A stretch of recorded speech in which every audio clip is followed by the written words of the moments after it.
Hello guys, সবাইকে good morning. সবাই কেমন আছো? আশা করছি সবাই ভালো আছো। তো তোমাদের সাথে আজ কিছু আমার বাড়িরই ব্লগ শেয়ার করব মর্নিংয়ে।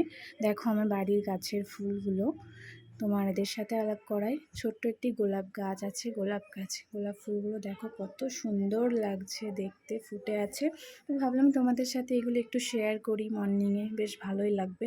আর এগুলো দেখো নয়নতারা ফুল, কত রকমের কালার হয়, সাদা হয়, হালকা হালকা গোলাপি হয়। তো আমার তো খুবই ভালো লাগে ফুল গাছ বাড়িতে রাখা। আমার বাড়িতে খুব একটা জায়গা নেই, তো ছাদেই ছোটোখাটো ফুল গাছ লাগিয়েছি, আছে। তো তোমাদের সাথে শেয়ার করলাম সেগুলো, তো তোমরা দেখতে থাকো। আমি ভিডিওটা ঠিক মতো আসেনি, সাউন্ডটা আসেনি, ওই জন্য ভাবলাম থাক ভিডিওটা করে নিই, পরে সাউন্ড বা ভয়েস অ্যাড করে দেব। তো দেখতে থাকো তোমরা।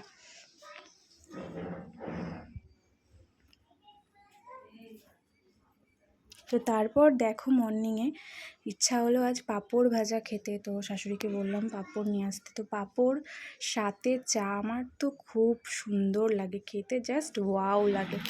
তো পাঁপড় আর চা খাচ্ছি, দেখো তোমরা কে খাবে চলে আসো। তো খাওয়ার পর তারপরে এই যে ঘর আছে ওপরে, ঠাকুর ঘর এটা আমাদের, আর পাশের ঘর জল আনা, নিচে এই ঘর, আর নিচের ঘর আছে, দেখা যাচ্ছে না অন্ধকারে। নিচের ঘরগুলো মুছতে হবে, কাজ তো সারাদিনেই থাকে। তো বাই বাই। ভিডিও যদি ভালো লাগে সবাই সাপোর্ট করো, পাশে থেকো। আজকের ওয়েদারটা দেখো গাইস, মনে হচ্ছে বৃষ্টি হবে। তো সকালবেলা তো ভালোই রোদ ছিল, দেখলাম রোদ উঠেছে, তাই জন্য আমি আরও কাঠ রোদ্রে দিয়েছি। দেখো যে কাঠ আমাদের ওখানে রান্না হয়, কাঠেই রান্না হয় আমাদের বেশিরভাগ ছাদের ওপর, তো তাই জন্যই আমি কাঠ রোদ্দুরে দিয়েছি। তো দেখো মেঘ করেছে, কেমন মনে হচ্ছে বৃষ্টি হবে। ওয়েদারের কথা এখন বলাই যায় না, এই মেঘ করছে আবার এই রোদ উঠছে, কিন্তু বেশ সুন্দরই লাগছে ভিউটা। আমার অবস্থা দেখো, সকালবেলায় পুরো পাগল কাজ করছি, তো পাগল লাগছে। তাও তোমাদের সাথে শেয়ার করলাম ছোট একটি ব্লগটি ভালো লাগলে অবশ্যই লাইক কমেন্ট করো, পাশে তো